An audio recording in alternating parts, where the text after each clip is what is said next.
any new writer that took over G.I. Joe, one of the first things they would do would be to kill a major character. I decided I was going to preempt that.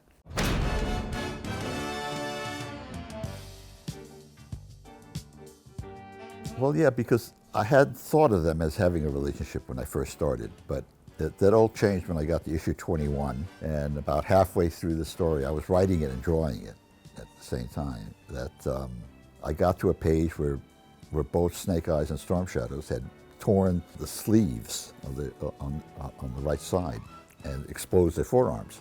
And I thought, oh, well, what can I do with that? I said, oh, I'll give them the same tattoo. But what tattoo? And I remembered I had used an I Ching hexagram in Iron Fist. I had a hell of a time remembering that hexagram because I had chosen a random one.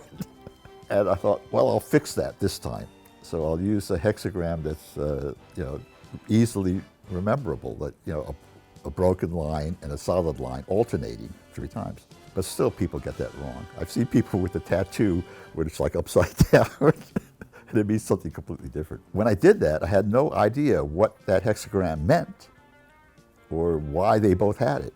5 issues later, I'm at number 26, and I had to do the origin of Snake Eyes and Storm Shadow, and that's when I thought, oh, it's the sigil of a ninja clan.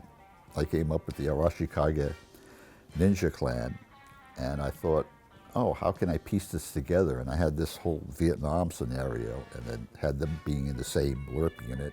Something tragic happens to Snake Eyes, and Storm Shadow is back with his family business in Japan, and he invites Snake Eyes to come be a part of his family business, and he doesn't even notice that it's a ninja clan until he gets there. I should explain that I write everything page by page. I don't know what happens on the next page until I get to it, and all these things started falling in place in that issue, and then all of a sudden I knew where this was going and how it would impact the entire basic storyline.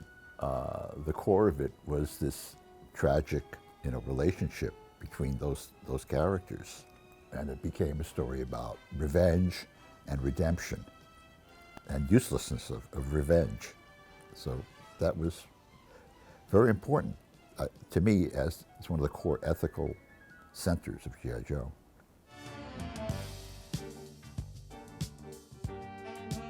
It just came out of the storyline. When I came up with Dawn as a character, I didn't envision her as actually taking over Snake Eyes.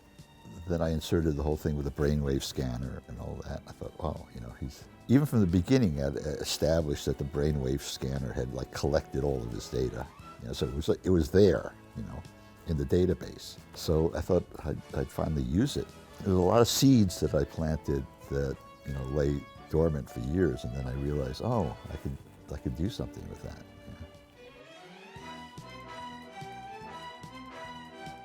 He could speak, but he still speaks very minimally, monosyllabic to a degree. Well, one of the main reasons that I had Snake Eyes die in the first place was that after 40 years of, doing this book and witnessed personally, books taken over by new writers, the first thing they do is they kill off characters, preempt that. That's what I did, because I always knew that my doing GIJoe wasn't ever guaranteed. So I never took it for granted that this was my permanent bailiwick. At that point, I figured, I could get dumped at any minute. At Devil's Due, I wasn't writing the main title, and I wasn't writing the main title at IDW either. They had all these other writers doing all these other G.I. Joe iterations. And what I was supposed to be doing was the sop to the old fans, just continuing the old storyline, But apparently that was what the readers wanted. That's why I'm here today.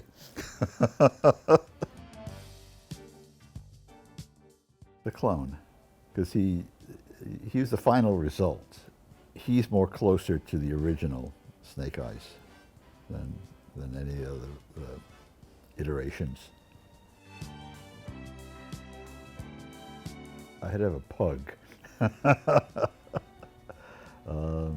What would be the code name? Killer.